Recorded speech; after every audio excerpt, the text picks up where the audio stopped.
The sisters just wanted to go scuba diving at the beach, but they had no idea this was almost going to be their last dive ever. Just as they were adjusting their gear and getting ready to jump in, suddenly a rock tumbled down from the hill, catching their attention. At that moment, the older sister felt a flicker of unease. To prevent more rocks from smashing their stuff, they tucked their bags into a hidden corner. Then they suited up and plunged into the sea. No sooner had they entered the water than they ran into a few orcas. As they tried to greet each other, the orcas freaked out, dashing off in a panic. While the sisters were puzzled about what just happened, a falling rock suddenly hit the older sister. They immediately realized something was wrong and tried to swim up. But just as she lifted her head, an even bigger rock came crashing down. The younger sister didn't have time to dodge and got pinned under it. The older sister freaked out completely. She hurriedly dove down to try and save her sister. But when she finally reached the seabed, she couldn't see her anywhere. Clearly her position had shifted during the rockfall. To avoid getting lost in this terrifying underwater world, she tied a marker line to a rock, then pulled the line and started searching for her sister. Before long, she found her sister in a corner. Seeing her pinned under the rock, she panicked, rushing over to try lifting it with all her strength. But no matter how hard she pushed, the rock wouldn't budge.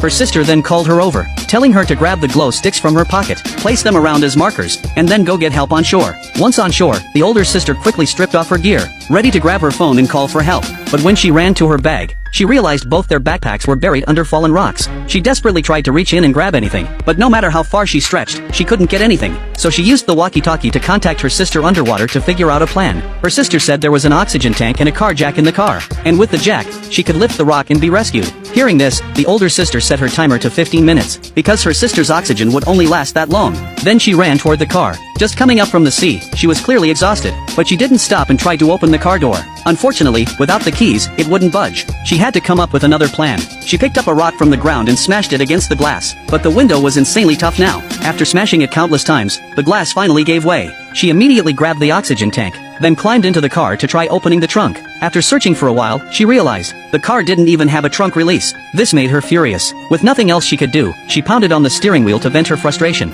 After letting it out, she calmed down, knowing she had to think of another way. But looking at the timer in her hand, she realized her sister underwater had less than 7 minutes of oxygen left.